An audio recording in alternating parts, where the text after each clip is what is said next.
யோகிராம் சுரத்குமார், யோகிராம் சுரத்குமார், யோகிராம் சுரத்குமார். ஜெயகுருராய. ஓம் அண்ணாமலை வாசாய வித்மகி வைகுண்ட ரூபாய தீமகி தன்னோ யோகி ராம் சுரத்குமார் பிரச்சோதயா. ஓம் ஸ்ரீராம் ஜெயராம் ஜெய் ஜெயராம். அன்பானவர்களே, பகவான் யோகி ராம் சுரத்குமார் வாழ்ந்த காலத்துல பலர் தொழில் பண்றவங்க பல பேர் பகவான்கிட்ட போவாங்க. அப்போ அந்த இடம் விற்பனைக்கு போட்டிருக்கவங்க, தொழில் பண்றவங்க, இவங்க எல்லாருமே ஏதாவது அந்த தொழிலில் ஏதாவது ப்ராப்ளம் இருந்ததுன்னா உடனே பகவான்கிட்ட போய், பகவானே எனக்கு இந்த மாதிரி பிரச்சனை இருக்கு அப்படின்னு கேட்பாங்க. கேட்குறப்போ பகவான் உடனே என்ன சொல்லுவார்னா, அந்த இடத்துல ஒரு விநாயகர் விக்கிரகம் வச்சு வழிபடுங்கன்னு சொல்லுவார். அந்த விநாயகர் விக்கிரகம் வச்சு வழிபடுங்கன்னு பலருக்கும் சொல்லியிருக்காரு. பலரும் அதே போல விநாயகர் விக்கிரகத்தை வச்சு வழிபட்டிருக்காங்க. நம்ம யோகிராம் சுரத்குமார் திருவண்ணாமலை ஆசிரமத்துக்கு போனீங்கன்னா அந்த ஆசிரமத்திலே முதல் என்ட்ரன்ஸில் விநாயகர் கோயில் தான் இருக்கு. நாம் ஏற்கனவே சத்சங்கத்தில் சொன்ன மாதிரி ஒவ்வொரு விழாக்களும் ஒவ்வொரு பண்டிகையும் நமக்கு ஒரு காரண காரியத்துக்காக அதெல்லாம் வகுத்து வச்சிருக்கு. அவங்களுக்கு நாம் கொண்டாடுறதுனால ஒரு பிரச்சனையும் கிடையாது, கொண்டாடாட்டாலும் ஒரு பிரச்சனையும் கிடையாது. ஆனால் அந்த ஒவ்வொரு பண்டிகையும் நாம் கொண்டாடுறப்போ அதன் மூலமாக நமக்கு நிறைய பாடங்கள் சொல்லி வச்சிருக்கு. இந்த விநாயகர் சதுர்த்தியில் என்ன, அந்த விநாயகருடைய உருவம் நமக்கு என்ன சொல்லுங்க? யானை உருவமா? விநாயகருடைய உருவ அமைப்பு நமக்கு என்ன பாடம் சொல்லுது? மிகப்பெரிய காதுகள், நிறைய கேட்கணும், கீப் சைலண்ட். இங்க நிறைய பேரை பார்க்குறேன். இந்த பெண்கள் எல்லோரும் வந்து இந்த பூ எடுக்கிறப்போ, பூ உதிர்த்துறப்போ, அதை பண்றப்போ நம்ம நாமம் சொல்றதே காதில் விழ மாட்டேங்குது. திருப்பி சொல்றதுக்கு அவங்களுக்கு அந்த அட்டென்ஷனே இல்லை. சதாவதானின்னு ஒன்று சொல்லுவாங்க, தெரியுமா? அந்த காலத்தில் சதாவதானி, லக்ஷ்மிக்கு தெரியும்னு நினைக்கிறேன். சதாவதானி செய்குத்தம்பி பாவலர்னு இங்கே இடலாக்குடியில் இருக்காரு. ஆனால் அந்த பிரபஞ்சத்திலே மிகப்பெரிய சதாவதானி யாருன்னா அகத்தியர். இந்த அகத்தியர் 1000 சதாவதானம் அட் அ டைம்ல செய்வார். சதாவதானம்னா தெரியுமா? சதாவதானின்னா உங்கள் ஃப்ரெண்டில் உட்காந்து 10 பேர் 10 கேள்விகளை கேட்டுகிட்டே இருப்பாங்க. ஒவ்வொருத்தரும் ஒவ்வொரு கேள்வியை கேட்பாங்க. நீங்கள் அதுக்கு ஒன்னொன்றுக்கும் பதில் சொல்லணும். இந்த நேரத்தில் ஒவ்வொருத்தர் அங்கே ஒரு தாளம் போட்டுக்கிட்டே இருப்பாங்க, அதை கவுண்ட் பண்ணி சொல்லணும். இன்னொருத்தர் பின்னாடி இருந்து ஒரு உளுந்தையோ சிறுபேர் எடுத்து உங்கள் முதுகில் எரிஞ்சிட்டே இருப்பார், அதை கவுண்ட் பண்ணி சொல்லணும். இதை போல் பல வேலைகள் பலரும் உங்களை சுற்றி செய்துட்டே இருப்பாங்க. நீங்கள் ஒன்னொன்றும் கரெக்டாக சொல்லிகிட்டே இருக்கணும். 10 பேர் 10 கேள்வி கேட்பாங்க, 10 அது நீங்கள் யோசிச்சு சொல்லணும். ஒருத்தர் அங்கே ஒரு தாளம் போட்டுட்டு இருப்பார், அந்த தாளம் எத்தனை கவுண்டிங் போயிருக்குன்னு சொல்லணும். ஒருத்தர் ஒரு சிறுபேர் எடுத்து உங்கள் முதுகில் எரிஞ்சிட்டே இருப்பார், அது எத்தனை எரிஞ்சிருக்குன்னு சொல்லணும். இதை போல் 1000 காரியங்கள் அகத்தியர் சொல்லுவார் அட் அ டைமில். இப்போ உங்களுடைய கவனம் இங்கே இது பண்ணினாலும் நாமம் சொல்றதுல தான் குறியா இருக்கணும்.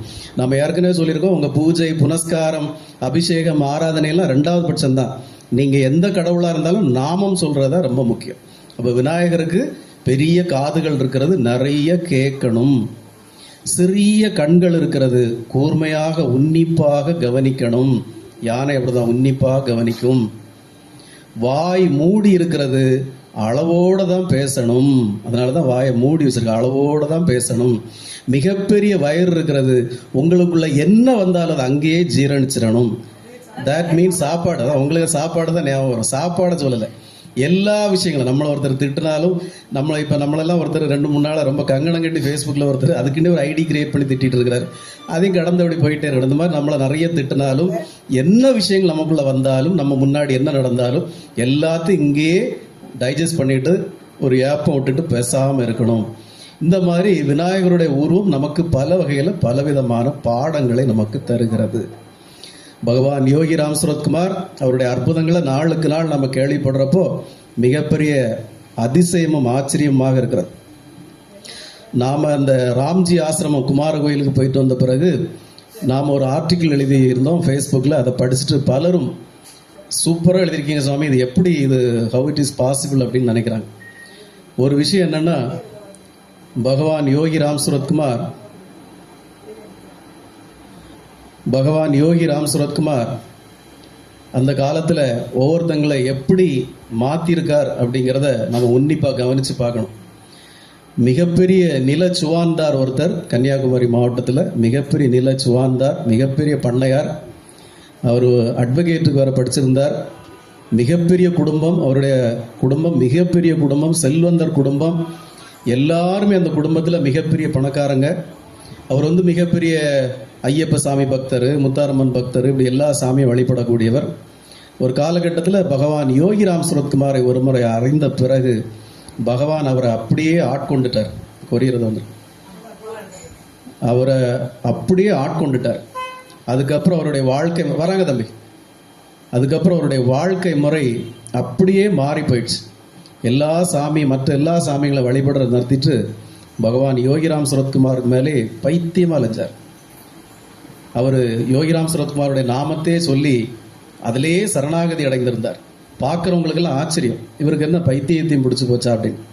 ஒரு முறை திருவண்ணாமலையிலிருந்து அவர் வரப்போ பகவான் யோகிராம் சுரத்குமார் அவர் போட்டிருந்த ஒரு ஸ்லிப்பர் செப்பல் செருப்பை அவற்றை கொடுத்து விட்டார், கொண்டு போ அப்படின்னு. அந்த ஸ்லிப்பர் செப்பல் செருப்பை தன்னுடைய தலைக்கு மேலேயே வச்சு கொண்டு வந்தார். எல்லாரும் பார்த்தவங்கெல்லாம் இவர் எப்படி வாழ்ந்த மனுஷன், ஆடம்பரமாக அதிகாரமாக வாழ்ந்த மனுஷன், இன்னைக்கு இவ்வளோ பைத்தியகாரதனாக பண்ணுறாரு, இவருக்கு எதுவும் பைத்தியங்கத்தையும் பிடிச்சி போச்சான்னு நினச்சாங்களா. அந்த அளவுக்கு பகவான் யோகிராம் சுரத்குமார் அவர் ஆட்கொண்டிருக்கார். நான் எப்போவுமே சொல்கிற மாதிரி பகவான் யோகிராம் சுரத்குமார் பெண்கள் மேலே எப்போவுமே தனி கருணையும் பாசம் வைத்திருப்பார். 1984, 85களில் கன்னியாகுமரி மாவட்டத்திலேருந்து கொஞ்சம் பெண்கள் போனாங்க பகவான் யோகிராம் சுரத்குமாரை பார்க்குறதுக்கு. காலையில் 8:30 மணிக்கு பஸ் போய் சேர்ந்துரும்னு நினச்சவங்களுக்கு போகலை. மத்தியானம் 11:30 மணிக்கு தான் அந்த பஸ் போய் சேர்ந்தது. இவங்க எல்லாரும் நேராக சென்னை தெருவில் பகவானை பார்க்க போயிட்டாங்க. பார்க்க போனதும் பகவான் யோகிராம் சுரத்குமார் பக்கெட்டில் தண்ணியெல்லாம் பிடிச்சி பாத்ரூம்லாம் போயிட்டு வாங்கம்மா, எல்லாம் ரெடி ஆகிட்டு வாங்கன்னு சொல்லி பாத்ரூம் வரைக்கும் தண்ணியெல்லாம் ஒன்று கொடுத்து அவங்கள நீங்கள் போய் ரெஸ்ட் எடுத்துகிட்டு வாங்க அப்படின்னு சொல்லி வந்திருக்கார். அந்த அளவுக்கு எப்போவுமே பெண்கள் மேலே அவர் ரொம்ப தனிப்பெரும் கருணையாக இருப்பார் பகவான் யோகிராம் சுரத்குமார். அவருடைய அற்புதங்களை நாள் கணக்காக சொல்லிக்கிட்டே இருக்கலாம். நாம் எல்லாம் நினைக்கிறோம் பகவான் யோகிராம் சுரத்குமார் நாம் நேரில் பார்க்கலையே. நிறைய பேர் கேட்பாங்க, நீங்கள் யோகிராம் சுரத்குமார் நேரில் பார்த்துருக்கீங்களா, நீங்கள் நேரில் பார்த்துருக்கீங்களா? நாங்கள்லாம் நேரில் பார்த்துருக்கோம், நாங்கள்லாம் அவர் கூட உட்காந்து புழங்கியிருக்கோம், சாப்பிட்ருக்கோம், நாங்கள் அவர் கூட உட்காந்து எல்லாம் பண்ணியிருக்கோம்னு சொல்லுவாங்க. ஆனால் பகவான் யோகிராம் சுரத்குமார் என்ன சொல்கிறாருன்னா, அந்த காலத்தில் பகவான் அடிக்கடி பார்க்க போயிட்டே இருப்பாங்க. சில பேர் சொன்னாலும் கேட்க மாட்டாங்க, இங்கே வர வேண்டாம்னு சொன்னால் கேட்க மாட்டாங்க. பகவான் யோகிராம் சுரத்குமார் அடிக்கடி பார்க்க போகிறவங்ககிட்ட பகவான் யோகிராம் சுரத்குமார் என்ன சொல்லுவாருன்னா, நீ இந்த உடம்பை தான் நம்புற அப்படிம்பார். என்ன சொல்லுவார்? நீ இந்த உடம்பை தான் நீ நம்புற, இது தட் இஸ் ராங் அப்படிம்பார். இந்த உடல் தான் பகவான் யோகிராம் சுரத்குமார் நீ நினைக்கிற, தட் இஸ் ராங்.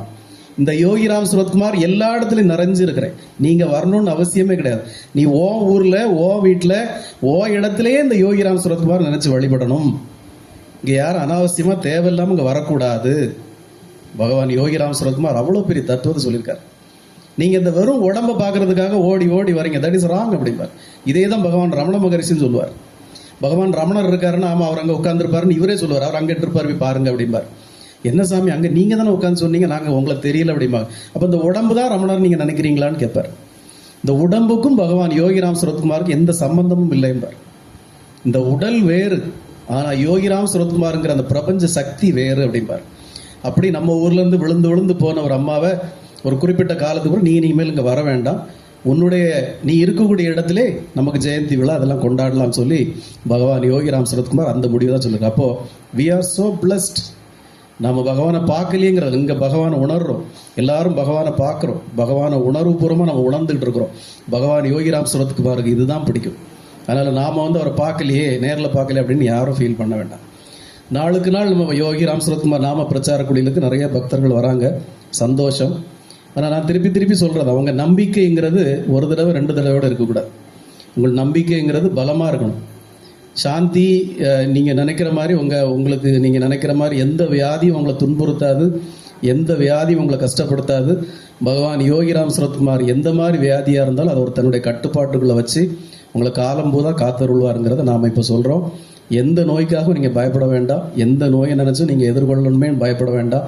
எந்த நோயும் பகவான் உங்களுக்கு தரமாட்டார், உங்களை காத்தருள்வாருங்கிறத நம்பிக்கையோடு இருங்க. ஆனால் இந்த நம்பிக்கை இன்னைக்கு கேட்டுட்டு அதோடு போயிடக்கூடாது. எப்பவும் வரணும், பகவானை நினைக்கணும், பகவானை நினச்சி கும்பிடணும், பகவானே தான் கதின்னு இருக்கணும். அதுதான் நம்முடைய காத்தருளுக்குள்ள. இந்த பாப்பாலாம் அடிக்கடி காணாமல் போயிடுது, கேட்டால் அது அங்கே போனேன், இங்கே போனேன், அதுக்கு போனேன், இதுக்கு போனேன்னு சொல்லுது. ஆமாம் அப்படி சொல்லுது. ஆனால் என்னென்னா அது எல்லாம் பகவான் கிருபை, அவ்வளோதான் நம்ம நினைக்கணும். பகவான் என்ன நினைக்கிறாரோ அதான் நடக்கும். என்ன நடந்தாலும் கண்டுக்க கூடாது. பகவானே அடித்தாலும் அவர் கண்டுக்க மாட்டார். அதனால் நம்மளையும் தூக்கி எறிவாங்க, நம்மளையும் தூக்கி போட்டு மிதிப்பாங்க, அதெல்லாம் கண்டுக்கவே கூடாது, போயிட்டே இருக்கணும். அதெல்லாம் பகவானுடைய ஆசீர்வாதமாக எடுத்துக்கணும், புரியுதா? எல்லாமே பகவானுடைய நிகழ்வு தான். என்கிட்ட ஒரு பகவானுடைய பக்தர் இன்னைக்கு ஃபோன் பண்ணி கேட்டார். ரொம்ப நேரம் பேசிகிட்டு இருந்தார், ஒரு 1-1.5 மணி நேரம் பேசிகிட்டு இருந்தார். சாமி, ஜாதகம் பார்க்கலாமா? நம்ம பகவானை நம்பி வந்த பிறகு நம்ம ஜாதகம் பார்க்கலாமா அப்படின்னா நான் சொன்னேன், ஹோரோஸ்கோப்பில் எனக்கு ரொம்ப நம்பிக்கை இருக்குது, ஜாதகத்தில் எனக்கு மிகப்பெரிய நம்பிக்கை இருக்குது. ஆனால் நான் ரொம்ப ஜாதகம் பார்க்குறதே இல்லை, பார்த்ததும் இல்லை. ரொம்ப ஒரு தடவை 2 தடவை தான் நான் போய் பார்த்துருக்கேன், மற்றபடி பார்த்ததே இல்லை. ஜாதகத்தை பொறுத்த மட்டும் அது மேலே எனக்கு ரொம்ப நம்பிக்கை இருக்குது. ஆனால் அதை தொழிலாக பண்ணாமல் ஒரு கலையாக ஒரு ஆர்ட்டாக பண்ணுறவங்ககிட்ட போய் இப்போ கேட்கணும், அதில் முழுசாக அதை உணர்ந்தவங்ககிட்ட போய் கேட்கணும். ஆனால் ஜாதகத்து மேலே நம்பிக்கை இருக்குது, ஆனால் ஜாதகம் பார்க்கணுமா அப்படின்னு கேட்டால், பகவான் யோகிராம் சுரத்குமாருக்கு பாதங்களில் நம்மளை அர்ப்பணித்த பிறகு, அவரே கதின்னு நாம் இருந்த பிறகு, அவருடைய நாமமே நமக்கு எல்லாம்னு இருந்த பிறகு ஜாதகம் எதுக்கு பார்க்கணும்? ஜாதகம் எதுக்கு பார்க்கணும்? ஏன்னா அவர் தானே நம்மளை எல்லாம் வழி நடத்துறாரு. நமக்கு எது நடந்தாலும் அது பகவான் கிருபையால் நடந்ததுன்னு நாம் நினைக்கணும். அதுதானே உண்மை. நான் ஒரு ஆர்டிக்கிள் எழுதியிருப்பேன், என்னோடய ஃபேஸ்புக்கை யாரெல்லாம் பார்க்குறீங்கன்னு தெரியல. எனக்கு அதெல்லாம் இப்போ புத்தகமாக போட்டு கொடுக்குற நிலையில் நான் இல்லை. போடணும். ஒரு காலம் இந்தியா சைனா வார் நடந்தது. இந்தியாவுக்கும் சைனாவுக்கும் வார் நடந்தது, தெரியுமா? தெரியாதா? அந்த நேரத்தில் தமிழில் ஒரு சினிமாலாம் வந்தது. சிவாஜி கணேசன் நடித்த ரத்த திலகம் அப்படின்னு ஒரு படம்லாம் வந்தது. அது இந்த இண்டோ சைனா வாரை கம்பேர் பண்ணி தான் நடந்தது. ஒரு முறை பகவான் யோகிராம் சுரத்குமார் அந்த நேரத்தில் திருவண்ணாமலையில் இருக்கிறப்போ ஒரு நக்சல் அமைப்பை சேர்ந்தவர் திருவண்ணாமலை காடுகளில் ஒளிந்திருந்தார். அவரு அடிக்கடி பகவான் யோகிராம் சுரத்குமாரை பார்க்க வருவார். அவரு பகவான் யோகிராம் சுரத்குமார் பார்க்க வர்றதில்லை, ஒரு தேசிய சிந்தனை உள்ளவருங்கிறதுனால யோகிராம் சுரத்குமார் அடிக்கடி பார்க்க வருவார். அப்போ இந்த நக்சல் வந்து பகவான் யோகிராம் சுரத்குமார்கிட்ட சொல்கிறாரு, ப்ரோ இது வந்து சாமின்னு சொன்னாரா என்ன சொன்னாலும் எனக்கு அந்த நேரம் தெரியல. இல்லைன்னா அந்த கம்யூனிஸ்ட்காரங்களாம் ஒன்று சொல்லுவாங்களே, என்ன சொல்லுவாங்க? சகா இது வந்து இந்த வார் வந்து 3ஆம் உலக போரை நோக்கி போயிட்டு இருக்கு. இந்தியா சைனா வார் வந்து 3ஆம் உலக போரை நோக்கி போயிட்டு இருக்கு. அவர் சொன்ன காலகட்டம் எப்படின்னா, அந்த காலத்தில் இப்படி மீடியாலாம் கிடையாது. ஒரு ரேடியோ நியூஸ் கேட்க முடியும், இல்லைன்னா எப்போ பத்திரிகை வந்தால் படிக்க முடியும். அப்போ எக்ஸாக்டான நிலவரம் நமக்கு தெரியாது. பகவான் யோகிராம் சுரத்குமார் அதை கேட்டு ரொம்ப ஆழ்ந்த சிந்தனையில் இருந்திருக்காரு. ரொம்ப அதை பற்றி ரொம்ப யோசித்திருக்காரு. திடீர்னு அந்த தேரடி மண்டபத்தில் ஏறி உச்சத்தில் நின்று கையை காட்டி அந்த பிரபஞ்சங்களை எல்லாம் அவர் மாற்றி அமைச்சிருக்காரு. இது நாம சொல்லலை, அந்த நக்சல் அமைப்பை சேர்ந்தவர் சொல்கிறாரு, பலர்கிட்ட சொல்கிறாரு. அவர் உடனே இந்த கோள்களை எல்லாம் திருப்பி போட்டு உடனே சொன்னாராம், இப்படி மாற்றி போட்டிருக்காரு, கை செய்கையில் போட்டு சொன்னாராம், இந்த வார் இப்போ ஸ்டாப் ஆயிரும், கவலைப்படாதீங்க, 3ஆம் உலக போர் எப்போவுமே நடக்காதுன்னு சொல்லி பகவான் யோகிராம் சுரத்குமார் சொல்லியிருக்கார். அவர் சொன்ன ஒரு 3-4 தினங்களுக்குள்ள இந்தியா சைனா வார் முடிஞ்சு போச்சு. நீங்கள் பிலீவ் இட் ஆர் நாட், இன்னை வரைக்கும் 3ஆம் உலக போருங்கிறது வரவே இல்லை. அந்த சகாவுன்னு கூப்பிட்ட அந்த ஆள் அதுக்கு பிறகு தான் பகவானை சாமின்னு கூப்பிட ஆரம்பிச்சிருக்கார். ஒரு மிகப்பெரிய ஆள், நாம் என்னவோ நினச்சிட்டு இருக்கோம் அப்படின்னு. அப்படி இந்த பிரபஞ்சங்களையே, இந்த கோள்களையே மாற்றி அமைக்கக்கூடிய சர்வ வல்லமை படைத்த பிரபஞ்ச பரோபகாரி தான் நம்ம சுவாமி. அப்படிப்பட்ட ஒரு சுவாமியை நம்ம தெய்வமாக ஏற்றுக்கிட்ட பிறகு, அவர் பாதத்தில் சரணாகதி அடைஞ்ச பிறகு நாம் எதுக்கு ஜாதகம் பார்க்கணும்? தேவையில்லை. ஆனால் அதே பக்தர்கிட்ட சொன்னேன், நீங்கள் ஜாதகம் பார்க்கலாம், என்ன சாமி குழப்புறீங்க அப்படின்னார். நீங்கள் ஜாதகம் பார்க்கணுங்கிறது பகவானுடைய ஒரு நிர்பந்தமாக இருந்தால் நீங்கள் பார்க்கலாம் தாராளமாக. ஏன்னா நீங்கள் எப்போ நமக்கு நடக்கிற ஒவ்வொரு காரியமும் பகவானால் நடத்தப்படுகிறது அப்படின்னு நீங்கள் நம்பினீங்கன்னா, ஜாதகம் பார்க்க போகிறதும் பகவான் அனுப்புகிறதா இருக்கலாம். ஏன்னா சில மெசேஜ்களை யார் மூலமாவது பகவான் தருவார். நம்மக்கிட்ட ஒரு பக்தர் நம்முடைய ஃபேஸ்புக் பதிவுகள், யூடியூப் பதிவுகள்லாம் பார்த்துட்டு, அவர் மிகப்பெரிய பகவானுடைய பக்தர் தான், ஆல்ரெடி மிகப்பெரிய பக்தர், பழம்பெரும் பக்தர். அவரு, சாமி உங்கள் யோகிராம் சுரத்குமார் நாம பிரச்சார குடியில் ரொம்ப பிரமாதமாக நீங்கள் எல்லாம் கொண்டாடுறீங்க, எனக்கு அங்கே வரணும்னு ரொம்ப ஆசையாக இருக்குது. ஆனால் என்னுடைய பொருளாதார நிலை எனக்கு இங்கேருந்து அவ்வளோ தூரம் பயணம் பண்ணி என்னால் வர முடியாது. ஆனால் உங்கள் யூடியூப்பில், உங்கள் ஃபேஸ்புக்கில் நான் பார்த்து பிரமிச்சு போயிருக்கேன். எனக்கு 20 ஆண்டுகளாக அவர் குரு இருந்தார். அந்த குரு கூட தான் நான் எல்லா இடம் ட்ராவல் பண்ணியிருக்கேன். நாகர்கோயிலுக்கு நான் 20 முறைக்கு மேலே வந்திருக்கேன். காணிமடத்துக்கு வந்திருக்கேன், நாகராஜா கோயிலுக்கு வந்திருக்கேன், எல்லா இடம் வந்திருக்கேன். இப்போ குரு மறைஞ்சு போயிட்டார். அதுக்கப்புறம் நான் ரொம்ப துன்பப்படுறேன். இப்போ எனக்கு யாரும் குருன்னே இல்லை, நான் ரொம்ப கஷ்டப்படுறேன்.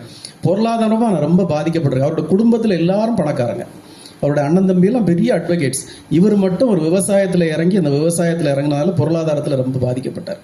சில நேரங்களில் என்கிட்ட என்ன ஒரு 2-3 நாள் உங்களை பேசவே முடியல, கிடைக்கலன்னு கேட்டால் செல்ஃபோனை ரீசார்ஜ் பண்ண ரூபா இல்லை சாமின்னு சொல்லுவார். அப்போ நான் ஒன்று சொல்லுவேன், நீங்கள் பகவானை தானே பார்க்க ஆசைப்படுறீங்க, பகவானை தானே வணங்க ஆசைப்படுறீங்க, you come here, I will take care of you, he will take care of you. பகவான் அதுக்கான எல்லா காரியங்களும் அவர் செய்துவார். நீங்கள் கிளம்பி வாங்க, உங்களுக்கு எப்போ ஃப்ரீயாக சொல்லுங்கள் வாங்கன்னு. வரேன் சாமி அவருக்கு இருந்தாலும் இதை சொல்லி எப்படி நம்ம போகிறதுன்னு அவருக்கு ரொம்ப ஒரு இது. அவர் ரொம்ப கஷ்டத்தில் அப்படி இருக்கிறப்போ ஒரு நாள் திருவண்ணாமலைக்கு போயிருக்கார். திருவண்ணாமலைக்கு போய் பகவான்கிட்ட அந்த சன்னேதர் வீட்டில் போய் ரொம்ப நேரம் உட்காந்து பகவானோட நிலைமைகள்லாம் மாறாதா, என்னைக்கு தான் என்னுடைய பிரச்சனைகள் மாறும், நீங்கள் நல்லா புரியணும். ஒரு பழைய பக்தர், ரொம்ப ஒரு 20 வருஷம் 25 வருஷமாக பகவானுக்கு பக்தர்.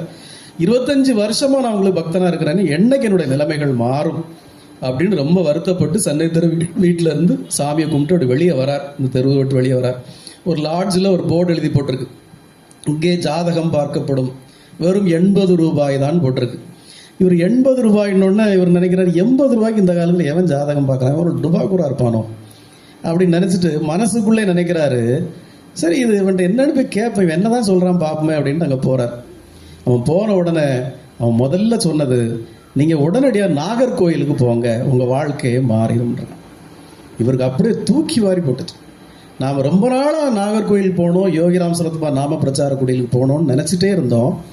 எங்கே போனால் எனக்கு இந்த பிரச்சனைகள்லாம் தீரும்னு நினச்சோம். அவன் கரெக்டாக வந்தவுடனே நீ நாகர்கோயிலுக்கு போ, சம்பந்தம் நீ நாகர்கோயிலுக்கு போ, உனக்கு எல்லா பிரச்சனையும் தீரும்னு சொல்கிறானே. அப்போ இது பகவான் சொல்கிறது தான். அப்போது இதே தான் நான் இந்த பக்தர்கிட்ட சொன்னேன். அப்போது ஜாதகம் பார்க்குறதே நமக்கு ஒரு பிராப்தமாக பகவான் வச்சுருந்தாருன்னா பார்க்கலாம், ஒன்றும் தப்பு இல்லை. அந்த ஜாதகாரம் மூலமாக சில விஷயங்களை சொல்லுவார். இப்போ எனக்கு பகவான் யோகிராம் சரத்குமார் அறிஞ்சிக்கிறதுக்கு முன்னாடி பல கண்டங்கள் இருக்கிறதா ஒரு ஜோசியக்காரர் சொன்னார். அப்போ இதெல்லாம் தீக்க என்ன செய்யணும்னு கேட்டேன். அப்போ நீங்கள் இந்த மாதிரி ஒரு கோயிலுக்கு 36 வாரங்கள் போங்க, அதுக்கு இந்த மாதிரி சம்பிரதாயங்கள்லாம் பண்ணணுன்னாரு. நான் போக ஆரம்பித்தேன். போயிட்டு என்னை வந்து பாருங்கள், திருப்பி நீங்கள் ஜாதகத்தெல்லாம் கொண்டு வாங்கினாரு. நாங்கள் 36 வாரம் கிட்ட நெருங்குறப்ப தான் நான் பகவான் யோகிராம் சரத்குமார் அறிஞ்சேன். பகவான் யோகிராம் சரத்குமார் அறிஞ்ச பிறகு நம்ம வாழ்க்கையை அப்படியே தலைகளை புரட்டி போட்டார். அப்புறம் நான் இன்ன வரைக்கும் ஜோசியக்காரன்ட்டு போகவே இல்லை. நான் இனி ஜாதகத்தை கொண்டு நான் போகவே இல்லை. எதுக்கு? ஏன்னா நமக்கு எது கிடைக்கணும்னு எதிர்பார்த்து கிடைச்சாச்சு. இனி அவங்ககிட்ட போய் எனக்கு இனி அது நடக்குமா இது நடக்குமான்னு ஏன் கேட்கணும்? நம்ம எல்லாமே உலகமே தெய்வமே நம்மகிட்ட இருக்கார். இனி அவங்ககிட்ட போய் நம்ம கேட்க வேண்டியது என்ன இருக்குது? நத்திங். அப்போது இவர்கிட்ட சொன்னேன், நீங்கள் ஜாதகம் கேட்கணுன்னா கேட்கலாம். பகவான் அதன் மூலமாக தான் ஒரு விஷயத்தை உங்களுக்கு சொல்லணும்னு நினைக்கிறாருன்னா அதன் மூலமாக சொல்லுவார், தப்பு ஒன்றும் இல்லை. ஆனால் ஒரு விஷயத்தை மட்டும் நீங்கள் மறந்துடக்கூடாது, எல்லாமே பகவானால் தான் நடக்குது, எனக்கு எல்லா காரியங்களும் பகவானால் தான் நடக்குது அப்படிங்கிற நம்பிக்கை உங்கள் மைண்டு ஃபுல்லாக, உங்கள் இதயம் ஃபுல்லாக அது நிரம்பி இருக்கணும். பகவானே எது நடந்தாலும் எனக்கு நீங்கள் நல்லதாக செய்யுங்க, இல்லை அது மீறி எனக்கு ஒரு தவறாக ஒரு காரியம் நடந்தாலும் அது உங்கள் கருணையே நான் ஏற்றுக்கிறேன் அப்படிங்கிற மனப்பக்குவத்தில் நாம் இருக்கணும். அப்போது யார் மூலமாக எதன் மூலமாக நமக்கு ஒரு தகவல் நம்ம காதுக்கு வந்தாலும் அது பகவான் சொல்கிற காரியமாகவே எடுத்துக்கணும். சில நேரங்களில் இந்த மாதிரி இந்த ஊடகங்கள் ஏதாவது கேலி கிண்டல் பண்ணுறப்போ நமக்கும் மனசு சில நேரங்களில் கொஞ்சம் கஷ்டப்பட தான் செய்யும். ஆனால் அந்த நேரம் அப்படியே கஷ்டப்பட்டு அப்படி பார்க்குறப்போ ஒரு மிகப்பெரிய ஆறுதலான ஒரு மெசேஜை பகவான் நமக்கு சொல்லுவார்.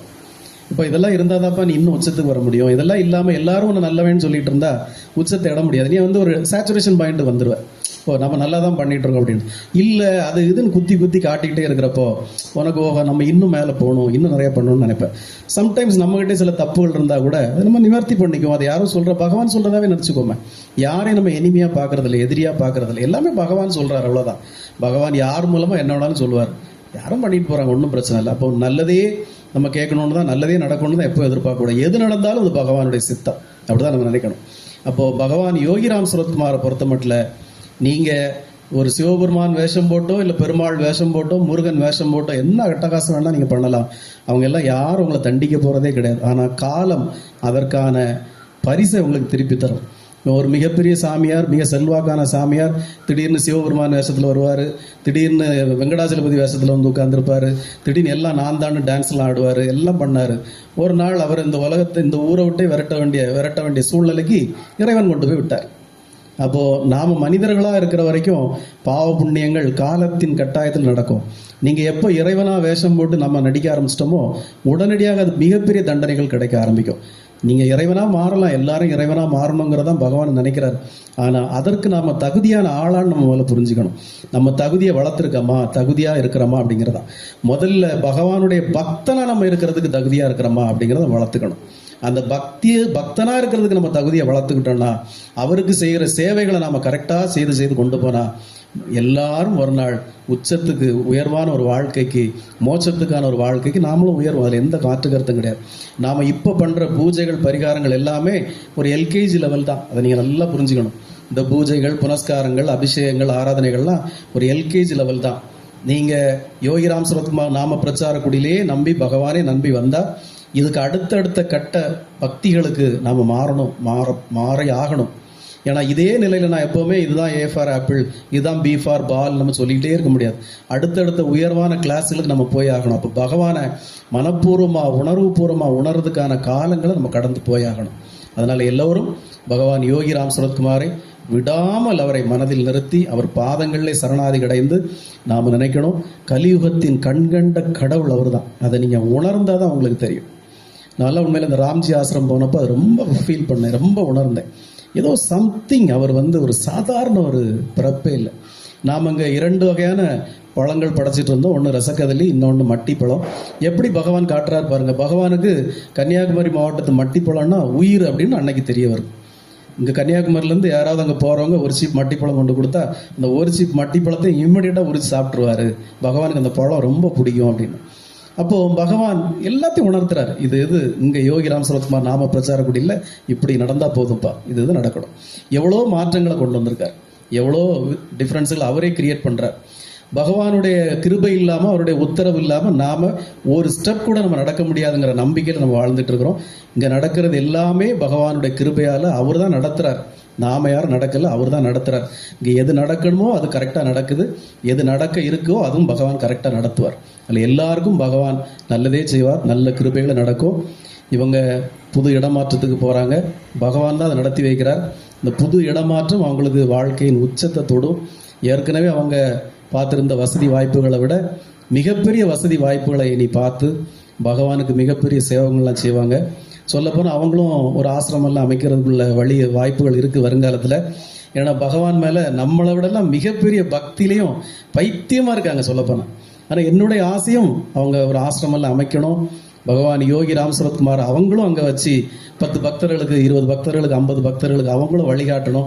எல்லோரும் குருவாக மாறணும். எல்லோரும் பகவான் யோகிராம் சுரத்குமாரோடைய நாமத்தை எல்லா இடமும் கொண்டு போகணும். இப்போ நீங்கள் எல்லாரும் புதுசு பகவான் அறிஞ்சிருக்குது. அதே போல் அவங்க மூலமாக இன்னும் 10, 50 பேர், 100 பேர் அறியணும் பகவான் யோகிராம் சுரத்குமாரோடைய கருணையை. அவங்களும் அவங்களால முடிஞ்ச அளவுக்கு எல்லார்ட்டையும் கொண்டு போகணும். அவங்களும் ஒரு ஆசிரமம் அமைக்கணும், ஒரு கோயில் அமைக்கணும். போகிற காலத்தில் லக்ஷ்மி கூட அமைக்கலாம், ஒரு ஆசிரமம் அமைக்கலாம். பெரிய அளவில் பகவான் யோகிராம் சுரத்குமார் கொண்டு போகலாம், லதா அமைக்கலாம், ஒரு பிரான்ச் அமைக்கலாம். அன்றைக்கி மும்பையிலேருந்து வந்த ஒரு பக்தர்கிட்ட அதான் சொல்லிவிட்டு, நீங்கள் மும்பையிலே ஒரு சென்டர் ஆரம்பிங்க, பகவான் யோகிராம் சுரத்குமாரை பற்றி நீங்கள் அங்கே ப்ரீச் பண்ணுங்க, அங்கே எல்லாருக்கும் சொல்லிக் கொடுங்க அப்படின்னு நம்ம சொன்னோம். எல்லாரும் பகவான் யோகிராம் சுரத்குமாருடைய நாமத்தை எல்லாரும் கொண்டு போய் சேர்க்கணும். பெரும் கருணையானவர். இங்கே வந்திருக்க புது ஆட்களுக்காக சொல்கிறேன், உங்கள் வாழ்க்கையில் ஏதோ ஒரு மாற்றம் வருவதற்காக, உங்கள் வாழ்க்கையில் ஏதோ ஒரு நல்ல காரியம் நடக்கிறதுக்காக ஒரு பலன் இருந்தால் மட்டும்தான் நீங்கள் பகவான் யோகிராம் சுரத்குமார் பாதத்தில் வர முடியும், அவருடைய நாமத்தை சொல்ல முடியும். அந்த பாக்கியத்தை பகவான் தந்திருக்கார். நீங்கள் நினச்சா மற்ற கோயில்களுக்கு போயிடலாம் ஈஸியாக. ஆனால் பகவான் யோகிராம் சுரத்குமாரை வழிபடணும்னா அவருடைய அனுமதி உங்களுக்கு இருக்கணும். அதில் நீங்கள் வந்திருக்கீங்க, உங்களுக்கு வாழ்க்கையில் நல்லதே நடக்கும். தொடர்ந்து வாங்க. இங்கே ஒரு எக்ஸ்பெக்டேஷனும் கிடையாது மற்ற கோயில்களை போல். நீங்கள் ஃப்ரீயாக இந்த மாதிரி அபிஷேகம் ஆராதனைகளை கலந்துக்கலாம். பகவானுக்கு என்ன உங்களுக்கு பால் கொடுக்கணுமா, பன்னீர் கொடுக்கணுமா, பூ கொடுக்கணுமா, எதுனாலும் கையில் கொண்டு வரலாம். அதை அர்ப்பணித்து அவரே வணங்கிட்டு போங்க. நான் எழுதி தரேன், வாழ்க்கையில் உங்களுக்கு நல்லதே நடக்கும். சாந்திக்கு நம்ம சொன்ன வாக்கு பலிக்கும், ஒரு மாற்றமும் வராது, ஒரு குறையும் வராது, எல்லாம் நல்லதே நடக்கும். இந்த பிள்ளைக்கு நல்லதே நடக்கும். இந்த பிள்ளை அடிக்கடி வராமல் இருந்தாலும் இந்த பிள்ளைக்கெல்லாம் நல்லதே நடக்கும். நல்ல உயர்வான எண்ணத்தை நோக்கி தான் போயிட்டுருக்கு. சில கஷ்டங்கள் வரும், அதான் நான் எப்பவுமே சொல்வேன். இந்த மாப்பிள்ளை, பொண்டாட்டி, அம்மா, அப்பா, மாமனார், மாமியார், அண்ணன், தம்பி, தங்கச்சி, புள்ள, இதெல்லாம் நம்ம கர்மா.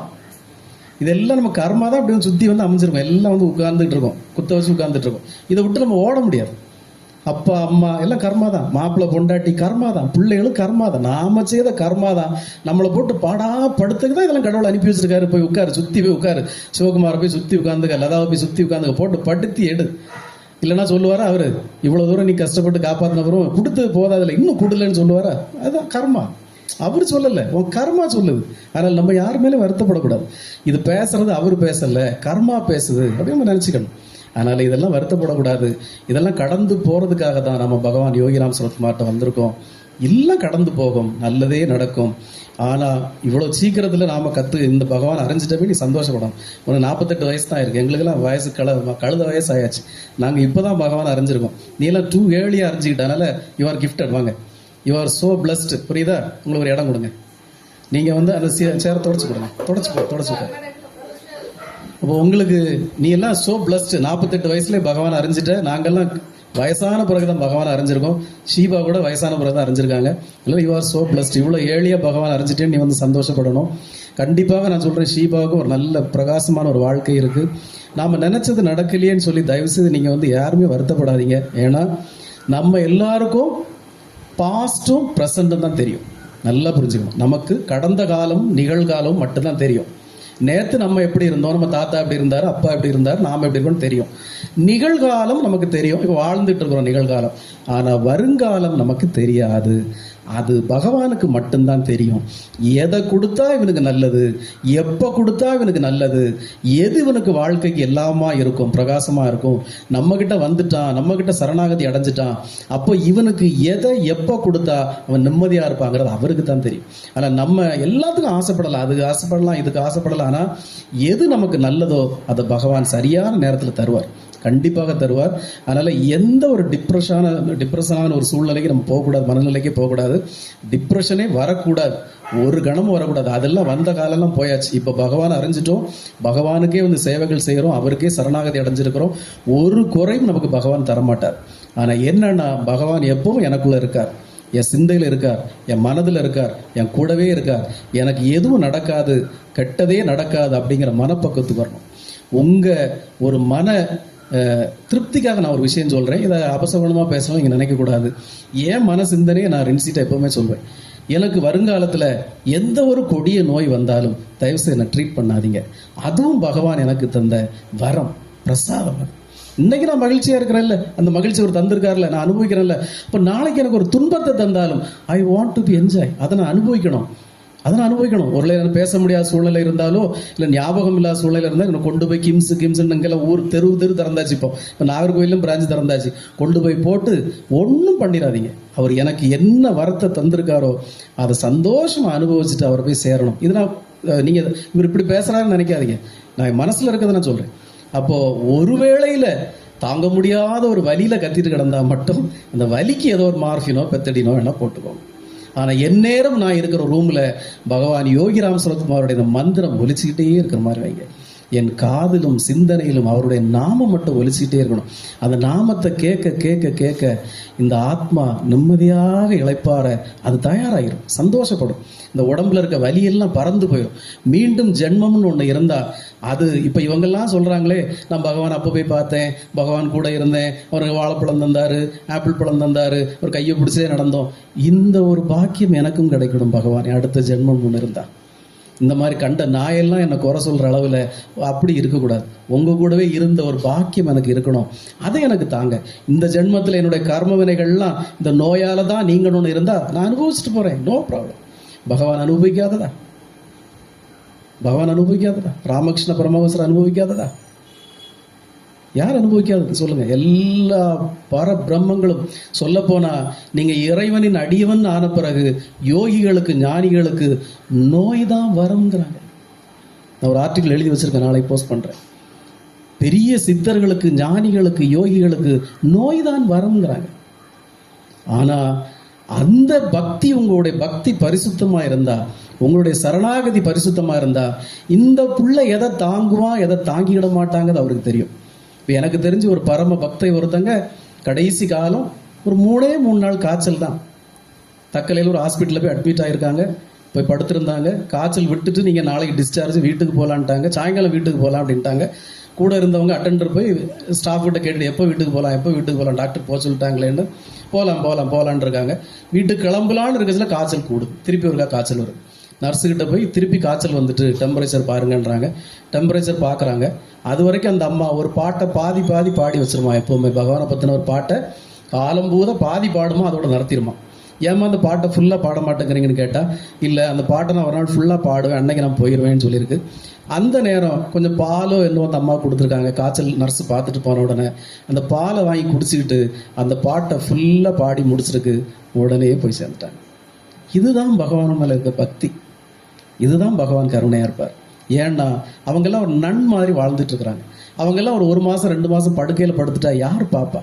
அப்போ பகவான் துன்பப்பட்டிருக்கலாம், பகவான் சர்ஜரிக்கெல்லாம் போயிருக்கலாம், பகவான் 1 மாதம் பெட் படுக்கையில் இருந்திருக்கலாம். ஆனால் தன்னுடைய பக்தர்களுக்கு எது நல்லது, அவங்க கஷ்டப்படக்கூடாதுங்கிறதுல பகவான் குறிக்கோளாக இருப்பார்.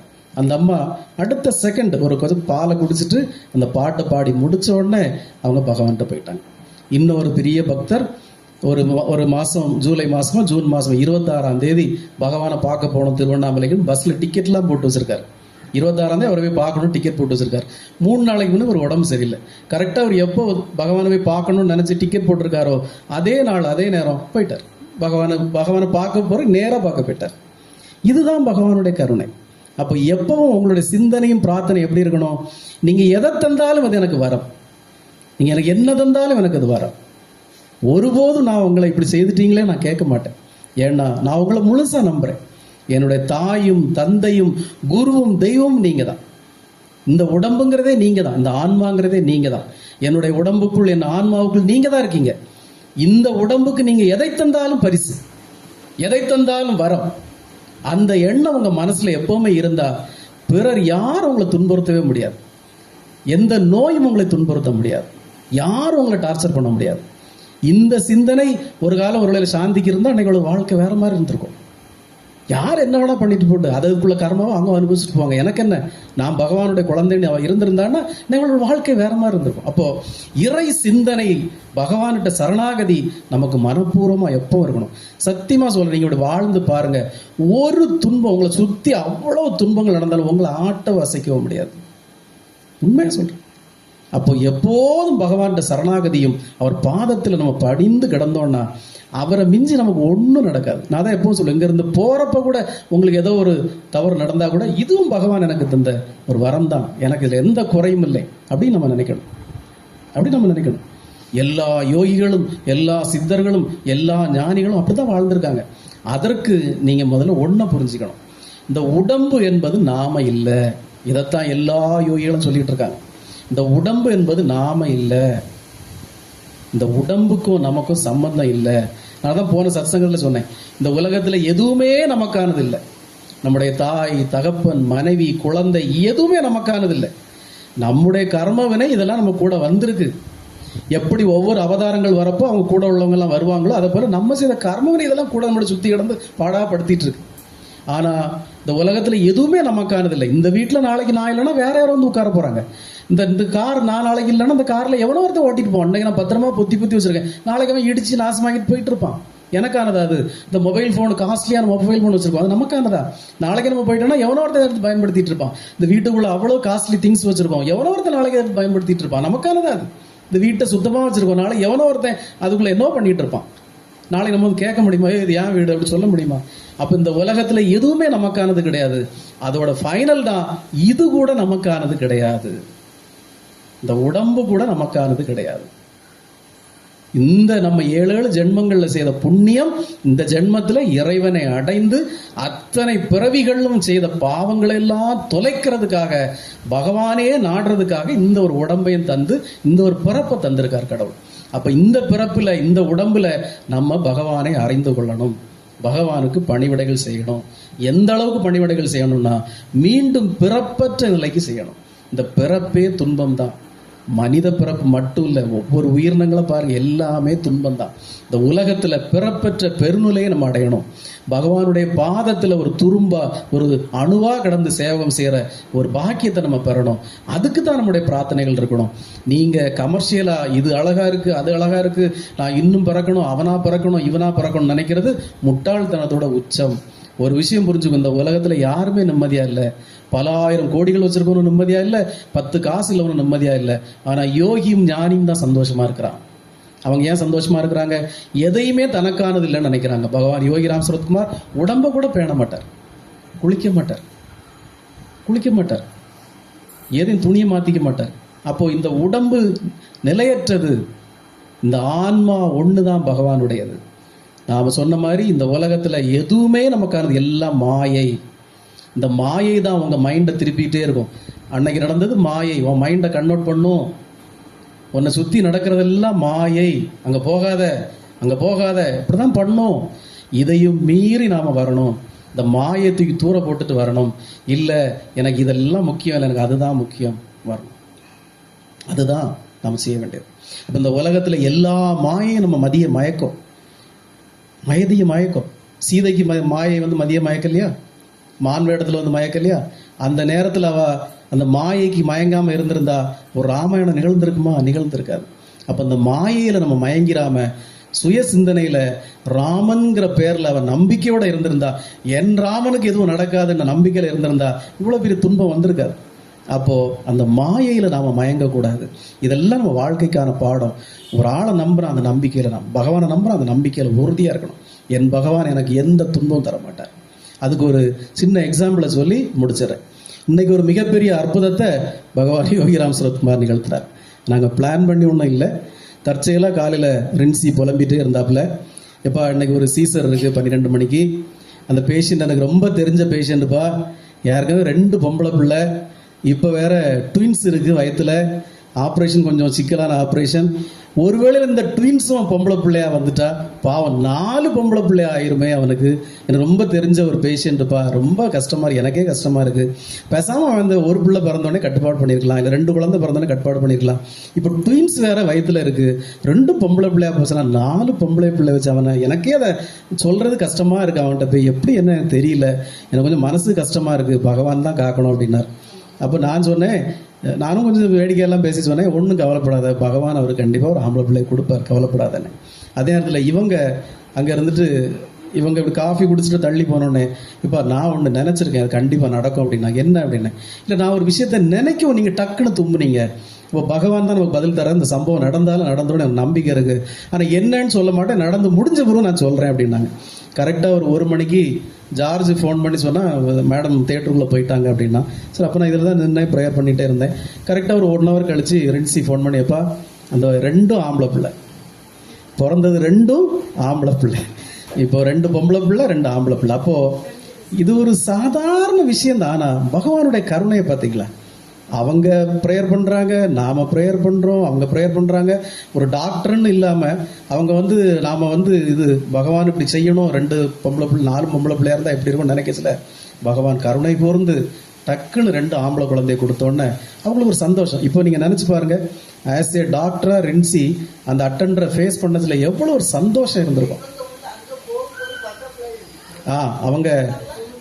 அவங்க ஹாஸ்பிட்டலுக்கு போச்சில் பட்டர்ஃப்ளையாக வந்தவங்க கார், அவங்க எப்போவும் சொல்லுவாங்க, உங்களுக்கு மட்டும் எப்படி பட்டர்ஃப்ளை இவ்வளோ தூரம் வருது, எனக்கு ஒரு நாள் வரலையேன்னு இருக்காங்க. இன்னைக்கு பார்த்து அவங்க ரொம்ப கொஞ்சம் பகவான்கிட்ட ரொம்ப பிரார்த்தனை பண்ணிட்டு தான் ஹாஸ்பிட்டலுக்கு போனாங்க. பகவான் பட்டர்ஃப்ளையாக வந்தவங்க காரை சுற்றி சுற்றி சுற்றி சுற்றி வந்திருக்காரு. இவங்க கார் அதனால எடுக்காமல் சரி இது எப்போ தான் போகுது பார்ப்போன்னு சொல்லி இந்த காரையே சுற்றி சுற்றி பகவான் பட்டர்ஃப்ளையாக வண்ணத்து பூச்சியாக வந்திருக்காரு. கடைசியில் முடிவு எப்படி இருந்தது, நானாவது ஒரு ஆம்பளை பிள்ளையாவது கிடைக்கணும், அவங்க 2 எப்படி கிடைக்கும்னு பகவான் பிரார்த்தனை வச்சாங்க. கடைசியில் ரின்சி அந்த அட்டண்டர்கிட்ட போய் உங்களுக்கு 2 ஆம்பளை பிள்ளைன்னு சொல்லச்சில, இவங்களுக்கு அதாவது அந்த அட்டண்டருக்கு இருந்த சந்தோஷத்தை விட ஆஸ் ஏ டாக்டர் அவங்களுக்கு இருந்த சந்தோஷம் இந்த உலகத்தில் வேற யாருக்குமே இருக்க முடியாது. ஏன்னா அந்த குழந்தைகள் வளர்ந்து பெரிய ஆளாகி அந்த தாய் தகப்பை மறைகிற வரைக்கும் இந்த ஆஸ்பத்திரியில் தான் இந்த 2 பிள்ளைகள் இங்கே தான் பிறந்து, இந்த 2 ஆம்பளை பிள்ளைகள் இங்கே தான் பிறந்துன்னு சொல்லுவாங்க. அந்த சாதனையை பகவான் செய்வார். ஆனால் அப்போ நீங்கள் உடனே சாமி நாங்கள் இவ்வளோ தூரம் சாமி கும்பிட்றோம், அது யாரோ ஒருத்தங்க அவங்களுக்கு நடக்குது எங்களுக்கு நடக்கலையே அப்படிங்க நினைக்கக்கூடாது. யார் யாருக்கு, ஏன்னா இந்த கணத்தில் அவங்களுக்கு கொடுக்கலன்னா அப்புறம் அடுத்த பிள்ளைய பெற முடியும். அதனால் அந்த நேரத்தில் அந்த குழந்தைய ஆம்பளை பிள்ளைய கொடுப்பார். நீங்கள் அது எப்படி இப்போ சிலவங்க இந்த பதிவுகளை பார்க்குறவங்க இது என்ன பெரிய சயின்ஸு, இது என்ன கதை, ஆல்ரெடி குழந்தை ஒரு இருக்கிற ஒரு பாஸ்டர் சின்ன பையன் டெலிவரி ஆக போதில் ஸ்கேன் பண்ணி பார்த்தாங்க, ஒரு குழந்தை இருக்கி ஆனால் அது வந்து பிறக்காது அபார்ஷன் பண்ணு சொன்னாங்கன்னு சொன்ன கதையை எதிராக கேலி கிண்டல் பண்ணலாம். உங்களுக்கு தெரியுமா, பகவான் யோகிராம் சுரத்குமாருடைய கருணை, நாகர்கோயிலில் ஒரு மிகப்பெரிய புள்ளி, அந்த புள்ளியோட பேர் நான் இப்போ சொல்லலை, கடைசிலையும் கண்டுபிடிக்கலாம். அவர் ஒரு காலத்தில் பழைய காலத்தில் அவருக்கும் இந்த மாதிரி பொம்பளை குழந்தை 2-3 பொம்பளை குழந்தைகள் நினைக்கிறேன், மனைவி 4வது முறையாகவும் கன்சீவாக இருக்கிறாங்க. இப்போ அவருக்கு ஒரே பிரச்சனை, இந்த குழந்தையாவது ஆம்பளை பிள்ளையாக வரணும், 3 பொம்பளை பிள்ளையா ஆகிட்டே இந்த குழந்தையாவது ஆம்பளை பிள்ளையாக வரணும்னு அவருக்குள்ள ஒரே இது. அவருக்கு பகவான் யோகிராம் சுரத்குமார் தெரியாது. அப்போது நம்முடைய குருநாதரை அவர் பார்க்குறாரு, தற்செயலாக கோட் ரோடில் அவரை பார்க்குறப்போ என்ன ஒரு மாதிரி இந்த பழைய காலத்தில் இந்த குழந்தை உண்டாயிடுச்சுன்னா பைத்தியக்கார மாதிரி வேஷத்தில் தெரிவாங்க மாப்பிள்ளை மாதிரிலாம், என்ன ஒரு மாதிரி இப்படி பைத்தியம் மாதிரி வர என்னடே அப்படின்னு. அது அண்ணாச்சி நம்ம பிள்ளை பொண்டாட்டி 4வது முறையாக குழந்தை உண்டாயிருக்கா, என்ன குழந்தைன்னு தெரியல, பொம்பளை பிள்ளையாக இருந்தால் நான் செத்து போயிடும் அண்ணாச்சி, என்னால் முடியாது, எனக்கு கஷ்டம் அப்படின்ட்டு இருக்காரு. நம்ம குருநாதர் சொல்லியிருக்காரு, கவலைப்படாதப்பா, பகவான் யோகிராம் சரத்குமார் இருக்காரு, உனக்கு இதுக்கு ஆம்பளை பிள்ளையாவே தருவார் அப்படின்ட்டார். இவர் அப்படியா, உண்மையாவா அப்படின்னு. ஆமாம், நீ வா காணிமடத்துக்கு வா, காணிமடத்தில் வந்து பகவானை கும்பிடு அப்படின்னு. இவர் காணிமடத்துக்கெல்லாம் போயிருக்காரு, பகவான்லாம் கும்பிட்டாரு. நாட்கள் ஓடிக்கிட்டே இருக்குது, பிரசவ நாட்களை நோக்கி ஓடுது. அப்போ ஸ்கேன் பண்ணி என்ன குழந்தைன்னு பார்க்கலாம். நான் உண்மை நடந்தது உண்மை, நான் ஆதாரத்தோடு சொல்கிறேன், நீங்கள் கடைசியில் சொன்ன பிறகு நீங்கள் யாருன்னு புரிஞ்சுக்குவீங்க. அப்போ ஸ்கேன் பண்ணி செக்ஸ் சொல்லலாம், என்ன குழந்தைங்க சொல்லலாம். டாக்டர் அன்னைக்கு இருந்த கைனகாலஜிஸ்ட் ஸ்கேன் பார்த்துட்டு உனக்கு பொம்பளை பிள்ளைன்ட்டாங்க. இவர் ஆத்திரத்தோட உச்சிக்கு போயிட்டார். இந்த ஆள் நம்மகிட்ட ஆம்பளை பிள்ளைன்னு அடிச்சு சொன்னார், நம்மளும் இதை நம்பி பைத்தியக்கார மாதிரி கோயிலுக்கு அலைஞ்சோம். அந்த கோயிலுக்கு இப்போ கடைசியில் பொம்பளை பிள்ளைன்னு டாக்டர் ஸ்கேன் பண்ணி பார்த்து சொல்லிட்டாளே. நேராக வந்து வேணாச்சு என்ன வயலே சொன்னார், பெரிய மண்ணாங்கட்டி அப்படி இப்படின்னு இவரை திட்டி தீத்து, என்ன பாரு ஸ்கேன் பண்ணி சொல்கிறாங்க பொம்பளை பிள்ளைன்னு. அப்போது நம்ம குருநாதர் சொல்கிறார், கவலைப்படாத, பகவான் யோகிராம் சரத்குமார் கண்டிப்பாக எப்படிவே தருவார். ஸ்கேனில் பொம்பளை பிள்ளைன்னு சொல்கிறாங்க, எப்படி ஆம்பளை பிள்ளை தருவார்? நீர் பைத்தியமாவே, நீ பைத்தியமா நான் பைத்தியமா? இல்லை, எனக்கு இன்னும் நம்பிக்கை இருக்குது, பகவான் உனக்கு ஆம்பளை பிள்ளையை தருவார். நீங்கள் நம்பவே மாட்டீங்க, டாக்டர் ஸ்கேன் பண்ணி சொன்னாங்க பொம்பளை பிள்ளை, ஆனால் பிறந்தது ஆம்பளை பிள்ளை. அந்த ஆம்பளை பிள்ளை பிறந்ததுனால அன்னைக்கு பகவான் யோகிராம் சரத்குமாருக்கு இருந்த பேர் ராம்ஜி. அந்த ராம்ஜிங்கிற பேரை வச்சு நர்சரி ஆரம்பித்தார் அவர், ராம்ஜி நர்சரி கார்டன். அந்த பையன் இப்போவும் இருக்காப்புல. அப்போ நான் பொய் சொல்லலை, அவருக்கு யாருன்னே தெரியாது பகவான் யோகிராம் சரத்குமார். அந்த ஸ்கேன் பார்த்து லேடி டாக்டர் இது பொம்பளை பிள்ளைன்னு சொன்ன பிறகும் குருநாதர் சொன்னார், உனக்கு ஆம்பளை பிள்ளை பகவான் தருவார், நம்பிக்கையோடு இருந்தார். ஆனால் பிறக்கச்சில் அது ஆம்பளை பிள்ளை. அந்த பையன் தான் இப்போ அதை நடத்திட்டு இருக்கிறான். அந்த நர்சரி கார்டனுக்கு பேர் ராம்ஜி நர்சரி. அப்போது பகவான் யோகிராம் சரத்குமார் எவ்வளோ கருணை உள்ளவர். அதனால் எனக்கு நடக்கலையே, இந்த காரியம் நடக்கலையேன்னு யாரும் தோண்டு போயிடாதீங்க, நடக்கும், இந்த நம்பிக்கையோடு இருங்க. பகவான் யோகிராம் சரத்குமார் சந்நிதிக்கு வந்துட்டீங்க, உங்களுடைய கர்ம வினைகள், கஷ்டங்கள், கவலைகள், கடன்கள் எல்லாம் இந்த கணமே உங்களை விட்டு அகன்று போய் நல்லதே நடக்கும். யார் யாருக்கு எப்போ நடக்கணுமோ அது நடக்கும். இப்போ எனக்கு நான் சொல்கிறேன், எனக்கும் நமக்கு பொம்பளை பிள்ளைக்கு வயசாகுது, இன்னும் கல்யாணம் ஆகலை, நான் ஒரு செகண்ட் கூட நான் வருத்தப்படுறதில்லை. அது நடக்கும், பகவான் நடத்தி வைப்பார். அந்த நம்பிக்கையோடு இருக்கணும். ஒரு கணம் கூட ஐயோ எனக்கு இன்னும் ஆகலையே, அது ஆகலையே என்னது அப்படியாச்சு இப்படியாச்சு ஒன்றும் நம்ம நினைக்க வேண்டிய அவசியமே இல்லை. ஆனால் அது நடக்கிறப்போ எல்லாரும் நினச்சிட்டு இருக்கிறத விட உச்சத்தில் உயர்வாக நடக்கும். அது அதற்கான காலம் கனிந்து வர வரை பகவான் காத்திருக்க வைப்பார். ஒரு பையன் எக்ஸாம் எழுதுறதுக்கு உட்காந்துருக்கான், ஒரு பையன் இன்னைக்கு டூர் போகிறான். அந்த பையனை கூப்பிட்டு நான் மெனக்கிட்டு சொன்னேன், கவனமாக இருக்கணும், அப்படி இருக்கணும், இப்படி இருக்கணும், ஏதோ ஒரு மனசுக்கு படுது, கொஞ்சம் கவனமாக இருக்கணும், பார்த்து போகணும். அப்போது பகவான் எல்லாருக்கும் எல்லாமா இருந்து காப்பாற்றுவார். பகவானை விட்டால் நமக்கு வேறு கதி இல்லை, அதை நீங்கள் புரிஞ்சுக்கணும். இத்தனை வயசு வரைக்கும் நீங்கள் என்னத்தெல்லாமோ பார்த்தாச்சு, எந்தெந்த கோயிலுக்கெல்லாம் போயாச்சு. ஆனால் இன்னைக்கு வாழ்க்கையில் உங்களுக்கு வசந்தம் வீச தொடங்கி இருக்கு, எனக்கு தெரியும். எல்லாருக்கும் வாழ்க்கையிலும் சின்ன சின்ன வசந்தம் வீசுது. அட்லீஸ்ட் நீங்கள் எல்லாரும் கொஞ்சம் நிம்மதியாட்டாவது சந்தோஷமாட்டா இருக்கிறீங்க. எல்லாருக்கும் மாற்றம் வரும், கண்டிப்பாக மாற்றம் வரும். ஒவ்வொருத்தருக்கான மாற்றமும் இந்த கணத்துலேருந்தே நடக்க ஆரம்பிக்குது. அந்த பாப்பாவுக்கு நடக்க ஆரம்பிக்குது, உனக்கு நடக்க ஆரம்பிக்குது. உன் பையன் அப்ராட் போனால் அவன் நல்லா மாறிடலாம், நம்ம நினைக்கிறத விட வேறு லெவலுக்கு வந்துடலாம். அவளுக்கு நல்லது நடக்க போகுது, ஷீபாவுக்கு நல்லது நடக்க போகுது. அந்த பாப்பா என்ன பிரார்த்தனைக்காக வந்திருக்குன்னு தெரியல, கன்சீவாக இருக்காளா, வயர் பெருசாக இருக்கு சார். அப்போது அவளுக்கு நல்லது நடக்க போகுது, எல்லாருக்கும் நல்லது நடக்க போகுது. இந்த அக்காளுக்கு நல்லது நடந்துக்கிட்டு இருக்கு. 2 பயல்களும் நிம்மதியாக இருக்காங்க. இன்னைக்கு இப்போ முன்னாடி ஒரே டென்ஷன், என்ன அடி, இங்கே என்ன அடி புடி சண்டை. இப்போ அவங்க நிம்மதியாக இருக்காங்க, சந்தோஷமாக இருக்காங்க. அவங்களுக்கு நடக்கிற அற்புதத்தையே நான் சொல்கிறேன். சின்ன சின்ன விஷயம். ஒரு நாள் அந்த பையன் வேலைக்கு போகாமல் வீட்டுக்குள்ளே படுத்து கிடந்தா கூட பகவான்கிட்ட உடனே பகவானே இந்த பையன் வேலைக்கு போக மாட்டேங்கானேன்னு நினச்சாங்கன்னா அடுத்த செகண்ட் அந்த பையன் தன்னாலே நான் போயிட்டு வரேன், எனக்கு போர் அடி, நான் வேலைக்கு போகிறேன்னு போயிடும். அப்போது அவங்கவங்களுக்கு ஏற்ற மாதிரி சின்ன சின்ன அற்புதங்களை அந்தந்த கணத்துக்கு பகவான் செய்துட்டு இருக்கார். ஒரு காலம் மிகப்பெரிய அற்புதங்கள் உங்களுக்கு காட்டுவார். பகவானை நம்பினவங்க யாருமே தோற்று போனதா சரித்திரம் கிடையாது. அந்த ஒரு இதை நீங்கள் மனசில் வச்சு பகவானை விடாமல் நீங்கள் பிடிச்சிக்கணும். அது ஒன்று தான் நமக்கு எல்லாத்துக்குமான காரண காரியமாக இருக்கும். யோகிராம் சரத்குமார், யோகிராம் சரத்குமார், யோகிராம் சரத்குமார். ஜெய குருராயா. ஓம் அண்ணாமலை வாசாய வித்மகே வைகுண்ட ரூபாய தீமகி தன்னோ யோகிராம் சரத்குமார் பிரச்சோதயாத். பகவானை எல்லாரையும் நல்லபடியாக வாழ வைக்கணும். ஓம் ஸ்ரீராம். ஜெயராம். ஜெய் ஜெயராம்.